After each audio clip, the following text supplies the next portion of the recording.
HighBridge, a division of Recorded Books, presents The Shining Path, Love, Madness, and Revolution in the Andes, by Oren Starn and Miguel La Serna. Read by Robert Fass. Prologue. The old man had dozed off in front of the television. He woke to the sound of keys in his steel door. 1, 2, 3, 4. One by one, the deadbolts clicked open. "Good evening, Guzmán," said the policeman. The old man sat on his cot. He reached out to shake the proffered hand. 3 others, 2 women and a man, crowded into his tiny cell. A man with a video camera trailed behind. The police officer said they'd come to search the cell. "We have a judicial order from the 3rd District National Court." The old man listened, then chuckled. "Are you joking?" "No problem. Laugh if you want," the policeman said. The old man had been locked away for more than 2 decades. He was kept mostly in solitary confinement, but he hadn't lost his sparring skill, and it annoyed him to be awoken by late-night visitors. "Ladies and gentlemen," he said, "as usual, you don't know what you're doing." He'd been a lawyer once. He waved and gestured, evidently taking some pleasure in the fray. "We'd be thankful," the policeman pleaded, almost as if the prisoner himself, "if you'd allow us to proceed with our work." "At this hour?" the old man snorted, looking at his watch for effect. And then, surprisingly spry for a man soon turning 80, he sprang up, almost lunging at the officer. "No, sir," he said. "No, you won't." He was not just anyone, after all. As maximum leader of a lethal guerrilla insurgency, he had once issued the orders for assassinating government leaders and assaulting military bases. His followers sang anthems exalting his name. The government built this concrete prison just to hold him. The old man knew his countrymen hated him. When the newspapers reported his hospitalization for gastrointestinal troubles, readers took to the comment sections wishing him a terrible death. Make this traitor communist piece of shit drink his own diarrhea. Cut him to pieces. Dump them in Lake Titicaca. Most people considered him a mass murderer. It did not bother the old man. He had dedicated his life to fighting for a new world. He took heart that Miriam, his wife and fellow revolutionary, remained steadfast as she too grew old in her own prison cell far across the sleeping city. "Miriam, my only one," he wrote. "However bad the times, no matter the distance or circumstances, you live in me." The old man acquiesced to the police search at last, helpless to stop it. "You'll get all my things out of order," he could only grumble. He had always been orderly in everything. Thank you, sir," one woman said. She was a prosecutor. "We'll be quick." They went to work. There wasn't much to find: a little Santa Claus figurine, an empty Coke can, a self-help book. Getting old doesn't mean slowing down. Then his visitors filed out, locking the old man down again. He usually slept well, despite a bad hip. Head split open by a machete, a woman blown to bits before her 2 little boys, a country in flames. The old man believed their war had been just despite its ugly costs. He did not fear dying alone in his windowless cell. A true revolutionary kept his spirits. "I've got an almost built-in optimism," he told an interviewer once. He was penning his movement's history. He'd be at it early the next morning. Part 1. Chapter 1. The Train to Machu Picchu. The train from Cusco left early so as to get back the same day. It was the only way to one of the world's great wonders, Machu Picchu.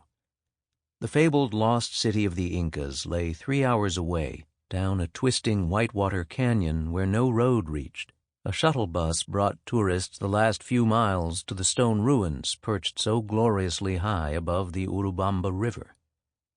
Susan Bradshaw had always wanted to see Machu Picchu, ever since coming across a National Geographic spread about it. "I know a guy who can take you," a friend told her. Susan had just split up with her lawyer husband, and, still only in her late 30s, wanted an adventure. She'd gone to meet Buzz Donahue, the man her friend recommended. Buzz ran his own travel company, Condor Adventures, but he struck Susan more like some mythical alpha male from a Hemingway novel than any ordinary tour guide.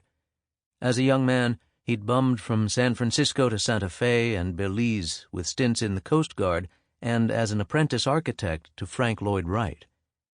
"Be an integer," the great man had cryptically counseled, "one thing throughout." It was 1986 by now, Buzz almost 50. He remained a great storyteller, ladies' man, and the life of every party. Susan signed up for his next Peru trip. "Pack your sundress," Buzz told her. "Get ready for some fun." Recent troubles in Peru did not bother Buzz at all, even reports about a malignant guerrilla insurgency shining path. "Avoid visiting places where they are particularly active. They have no love of foreign tourists," counseled one guidebook. Susan's parents wanted her to cancel. 7 others did drop out, shrinking Buzz's group to 4. They flew into Lima, the Peruvian capital, before heading up to Machu Picchu. It was hard to imagine a gloomier city than Lima, hardly the place for a sundress. Hungry kids hawked penny candies between rubble and garbage. Tanks and soldiers guarded government buildings. "This looks like Dresden," Susan thought. The Spanish viceroy's splendid seat had been famous for its gilt, gardens, and courtly processions back in colonial times. Susan could barely imagine it. It was a relief to get to Cusco, the Machu Picchu departure point. Until the early 16th century, when the bearded Spanish conquerors stormed into the Andes, the city had been the Inca Empire's capital. Its streets still showed the magnificent pre-Columbian masonry. Boulders fitted so tightly you could not slide a knife between them. Steaming coca tea helped Susan and the others acclimate to the thin mountain air. Buzz had reserved rooms at a Fleabag hotel. The clerk paid no attention when Susan and Rebecca, a Hewlett-Packard engineer, complained about a muy grande señor rata, a very big Mr. Rat, poking around their room. They still enjoyed seeing ancient Cusco's sights. The Machu Picchu train left at 7 o'clock in the morning.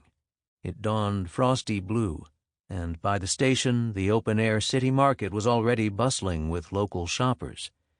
The crowded stalls there sold fruit and vegetables, kitchen utensils, and uniquely Andean wares like dried llama fetuses for curing ceremonies. Buzz warned everyone about the thieves at the station.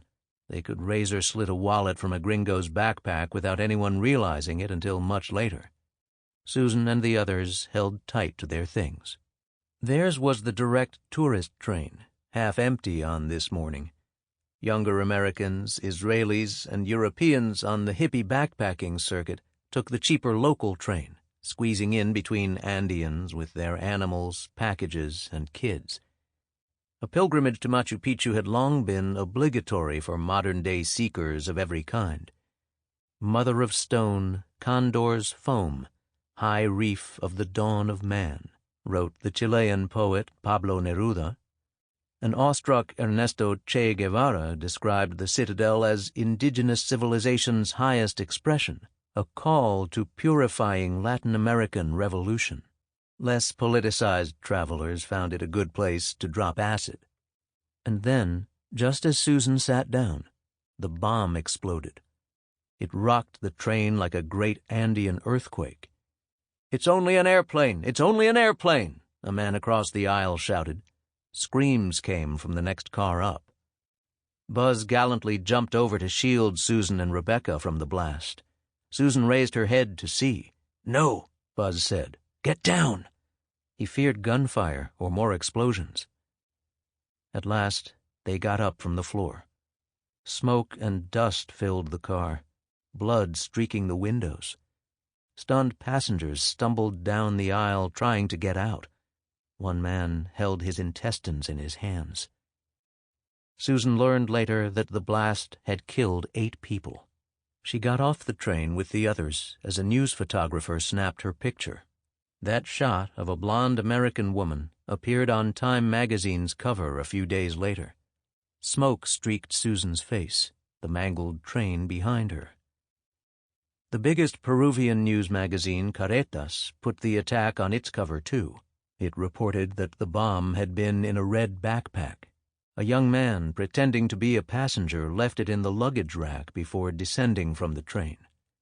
Wounded tourists had to find taxis to the hospital in the disorganized confusion following the blast.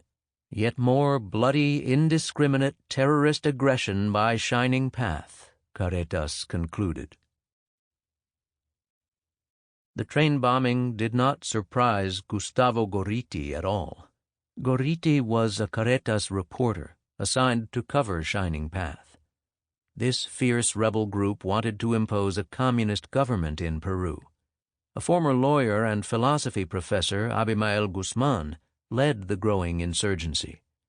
His followers called him Chairman Gonzalo, and, worshipfully, the fourth sword of Marxism, after Marx, Lenin, and Mao. They had massacred villagers, dynamited government offices, and killed some other tourists in a self-declared people's war to seize power. Violence is a universal law, Guzmán declared, explaining that without it, an old order cannot be overthrown to make way for a new one. No journalist had yet interviewed the fugitive leader in person. The dogged Gorriti hoped to be the first. He was a latecomer to journalism, taking an unlikely pathway to Caritas. He'd been raised between his parents' Lima house and their farm down the desert coast. At 20, Jewish and curious about the place, he'd gone off to Israel in 1967. He studied philosophy at Jerusalem's Hebrew University. It had been an exciting time to be young in Israel. Rock music, drugs, and coffeehouse philosophizing, this was the late 1960s, accompanied the country's smashing victory in the Six-Day War.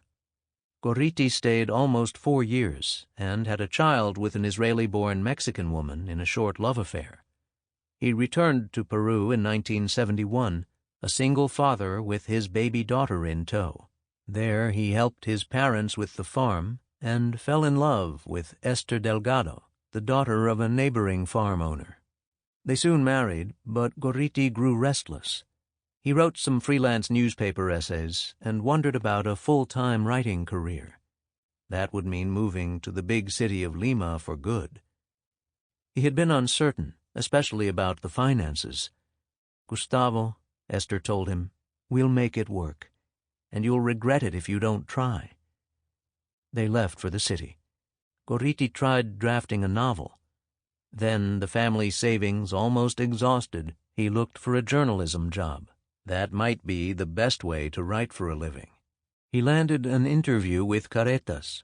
The magazine's offices sat at the corner of Camaná and Emancipación in the dilapidated Lima downtown. Enrique Sileri, the owner-publisher, was a burly man with a legendary temper. "I don't publish your excuses. I publish news," he'd yell at the unfortunate reporter who failed to get a story. Gorriti waited for the publisher without much confidence about his chances. Sileri strode in at last. He appeared in a good mood, humming a Spanish Civil War ditty. 2 different military dictators had tried to shut his magazine down, but Sileri always stood his ground. Nor was he afraid to hire talented people from unorthodox backgrounds. Before him now stood a Jewish cotton farmer, who, improbably enough, happened also to be a judo expert. As a teenager, Gorriti trained with a top sensei, becoming a 6-time Peruvian and also an Israeli university champion. And Sileri saw, leafing through his freelance articles, Gorriti was a talented writer. He offered him a job, a trial period at first. Gorriti covered assorted stories in his first Caritas months. A shadowy guerrilla insurgency had appeared seemingly from nowhere in the Andes, and early in 1981 the news editor wanted someone to investigate. The magazine's senior reporters preferred the Lima political beat. "We're going to have you go, Gustavo," the editor told Gorriti. Gorriti had followed reporting about the rebels. They called themselves the Peruvian Communist Party, but had become better known as Sendero Luminoso, Shining Path. The name came from a passage by the country's early 20th century socialist leader, José Carlos Mariátegui, about the revolution's bright way to the future. Their stronghold lay in Ayacucho, a poverty-stricken region in Peru's south-central Andes, although the Senderistas also carried out attacks in Lima and other cities. They robbed dynamite from mines to make bombs and raided police stations for guns and ammunition. Despite the homemadeness of their revolution, Shining Path was gaining strength in the mid-1980s. Its leader, Abimael Guzmán, had gone underground before the war started. He'd become Peru's most wanted man. No one had a clue as to Guzmán's whereabouts. A master of disguise, waxed a British reporter, who claimed that Andean villagers thought the rebel chieftain could fool his hunters by transforming himself into a stone. A cloud of secrecy and fear surrounded Shining Path, along with wacky theories, a crazy cult, a millenarian Indian rebellion, foreign fighters helicoptered in from an aircraft carrier. Gorriti doubted that Shining Path was altogether a breed apart.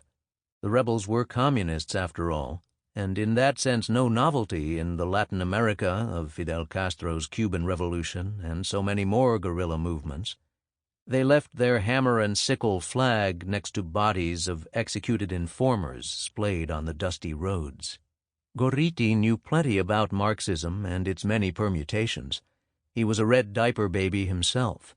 His mother, Dora, had been a teenage communist activist in her native Chernovitz, today in Ukraine. The city was a center of arts and literature until a thuggish Romanian dictatorship took over after World War I. When the Siguranță Statului, the regime's secret police, began rounding up dissidents, Dora went into hiding. She fled to Palestine, but the British deported her back to Chernovitz for being a communist. By then, the Siguranță Statului had assassinated many of Dora's activist friends. The Nazis eventually occupied the city, overseeing the mass deportations of Jews, communists, and others to labor and death camps, Auschwitz among them. "It was sheer luck I got out alive," Dora told her boy. Dora fled to New York, then Peru. There she met and married Gorriti's father, Gustavo Sr. He was a prominent communist congressman and former journalist who had lived in Chile before being expelled for anti-government reporting. After the U.S.-backed Manuel Odría military dictatorship banned Marxist parties in 1949, Dora and Gustavo Sr. left Lima. They took their toddler son and 2 daughters to start a farm in a desert irrigation project down the Pacific coast. An optimist and adventurer, Gustavo Sr. thought they would make enough money there for their children to pursue careers in the arts and politics. Dora, while far from convinced, agreed to the plan. It had been a primitive life at first. They had to truck in water, and with no indoor plumbing, Dora bathed the children in an iron tub outside. Little Gustavo and his sisters clopped to school on the family donkey. His parents did have a big library, though. The young Gorriti curled up with adventure classics like Jules Verne's 50,000 Leagues Under the Sea and Alexandre Dumas' The Three Musketeers. He liked best the Italian writer Emilio Salgari, whose swashbuckling pirate hero Sandokan, the Tiger of Malaysia, crossed swords with arrogant British admirals and sinister criminal sects. "Reading is traveling without the bother of baggage," Salgari supposedly declared. There in that same family library, Gorriti found Marx, Engels, Lenin, and a doorstop of a book, the Soviet Academy Dictionary of Philosophy, which in high Soviet fashion gave Stalin a longer entry than Descartes, Spinoza, or Kant. This was not exactly pleasure reading. Even so, Gustavo, a teenager by then, enjoyed learning about the Paris Commune and the Bolshevik Revolution. He read some Marx as well, absorbing the bearded prophet's brilliant social analysis, complex technical language, and absolute certainty about the coming storm. The task for philosophy, as the young Marx wrote in his thesis on Feuerbach, was not just to understand society, but to change it. So, when his editor assigned him to Shining Path, Gorriti understood something about Marxism's mindset. He was unsure about everything else. Where was Abimael Guzmán? Could he find a way to interview the rebel chief? How big was Shining Path? And what threat did it pose beyond a few mountain attacks? Gorriti hoped his trip would supply answers. He climbed out of bed in Lima's dreary dawn to head for the airport. It was a short hop to Ayacucho, with the plane climbing up the whole way. Gorriti stared down at the dawning peaks. They towered over the great green carpet of the Amazon jungle that widened beyond across the continent. In its way, Gorriti knew, his own Peru could sometimes seem as make-believe as Salgari's proverbial exotic locales, its mountains spiking the sky like the Himalayas, its deserts as scorching as the Sahara, its marvelous ancient civilizations with their crumbling pyramids and golden tombs. There was corruption, poverty, and filth, along with a rainbow mountain of 7 colors, Vinicunca, and countless unbelievable sights. Gorriti enjoyed his young years in Israel and later lived for stretches in Boston, Washington, D.C., and Panama. He had always been drawn back home. This was the new journalist's first trip to Ayacucho. The city lay in a mountain valley cut by red rock and cactus canyons, 200 miles north of Cusco along the spine of the Andes. Its cobblestone streets, sandstone churches, and arid climate gave Ayacucho the spare beauty of a run-down Santa Fe. This was also the apparent ground zero of Shining Path's armed rebellion. Gorriti had made the trip with Oscar Medrano, a Carreta's staff photographer and an Ayacucho native. Aliñachu Tai, Medrano greeted the waiter at the old hotel. The ancient Incan language Quechua was still widely used in Ayacucho, especially by the region's villagers. Medrano, a country boy who made good in Lima, grew up speaking the expressive native tongue. He doubled on this assignment as photographer and interpreter, since Gorriti, like most white Peruvians, did not know any Quechua. The affable Medrano called his brawny, pale colleague El Gringo without much thinking about it. Gorriti got his first look at Ayacucho from the taxi into town. He did not see the tanks, helmeted troops, or anti-aircraft guns he recalled from Israel's war zones, and, in fact, no obvious signs of war at all. Chattering high schoolers promenaded under the plaza's archways by elderly newspaper vendors, chap-cheeked shoeshine boys, and the hurrying suited lawyers of any Andean city. Gorriti also saw mountain villagers, the men in ponchos and rude rubber sandals cut from discarded tires, the women in puffy wool skirts and bowler hats. They were descendants of the ancient Andeans and numbered in the millions across the highlands. Peru owes its misfortune to the indigenous race, whose psychic degeneration has taken on the biological rigidity of a being that has definitively stopped evolving, an early 20th century ideologue wrote. Some superior Limans still complained about the so-called Mancha India, the Indian stain, as the main obstacle to the country's progress and modernization. Most villagers called themselves comuneros, community members, or simply campesinos, peasants, and they eked out a bare living from their small plots. Their impoverished hamlets scattered back into the elevations around the city of Ayacucho. The main police commander did not appear especially worried by Shining Path. His name was Carlos Barreto, a civil guard general, and a special anti-terrorism unit, the Sinchis, had recently arrived to reinforce his regular officers. Barreto was staying at his hotel, and Gorriti talked to him several times. The guerrillas did not amount to much, Barreto claimed, and his men were forcing Shining Path's retreat. He did not expect the insurgency to survive for much longer.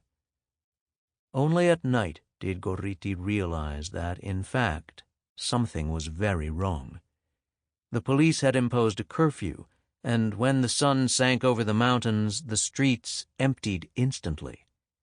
It turned scary quiet in the night, a rare visiting American traveler recalled, just like before a big storm. Gorriti read a Milan Kundera novel for a bit in bed, then fell asleep. "Vamos, Oscar, let's go," Gorriti told Medrano the next day. Gorriti wanted to investigate reports about the police torturing captured Shining Path prisoners. Medrano led the way to the investigative police headquarters near their hotel. When the two men presented their carretas credentials, they were told to wait for the commander. Time dragged, and since no one paid them any mind, they went down a stairway to the holding cells. As Gorriti and Medrano descended, a teenager was being brought up by two policemen. His face was bloody and swollen, as if he'd just been beaten. And then in a patio by the cells, they saw a single prisoner seated on a chair, loosely guarded by some younger policemen. Gorriti introduced himself. "Journalists are liars," the young woman said, turning away. She had olive skin, ebony hair, and a proud, curved nose. "Have you been mistreated?" Gorriti asked. He'd heard that police gang-raped captured female guerrillas. Then, Gorriti wrote later, the woman raised her face and looked at him from a well of sadness, distant, profound, with her drowned in it. "All I can tell you," she said, "is that until my arrest, I believed that hell only existed in the afterlife." An older officer noticed Gorriti and Medrano at last. "What are you doing? This is a restricted area." Gorriti was not one to back down. He asked if they were torturing prisoners. "No, we don't torture," the officer said, suddenly weary. "We'll hit them some, or hang them up, or submarine them, but that's not torture." "Senor," Gorriti said, "that's torture." "Look, we don't do them any harm. When the doctor examines them, everything's fine, and they tell us what we need to know, so we can save lives." The policeman paused, looking at Gorriti. "These people kill. Did you know that?" Gorriti wrote a story back in Lima about his trip. A sidebar excerpted his interview with Barreto and the general's optimism about putting down the rebellion. Yet Gorriti also remembered the tired police captain's words, "These people kill." It was as if he understood the cruel truth, namely that the war had only just begun. His own men were being gunned down, and they'd themselves sunk to brutalizing captives. Even the police captain did not guess what lay ahead. By Christmas 1982, a year after Gorriti's visit, the rebels would virtually control Ayacucho, the police cowering in their barracks. Fernando Belaunde, the Peruvian president, placed Ayacucho and neighboring regions under military rule. Patrolling soldiers broke down doors to drag away suspected senderistas. The soldiers fanned out to rape, kill, and massacre in mountain villages, too. Shining Path answered with its own stunning brutality across the Andes, the cities, and into the jungle. "People killing each other. Mamacha de las Mercedes, Mother of Mercy, what's happening here?" an Andean ballad lamented. Nearly 70,000 Peruvians would perish before the fighting ended. The war cost an already poor country over $2 billion in damages and forced more than 600,000 villagers to flee their homes. Their blackened farmhouses became an antique land's newest stone ruins. The war changed many lives. Gustavo Gorriti would become a New York Times contributor and best-selling author, among Latin America's best-known journalists, as well as a wanted man, a prisoner. Sample complete. Ready to continue?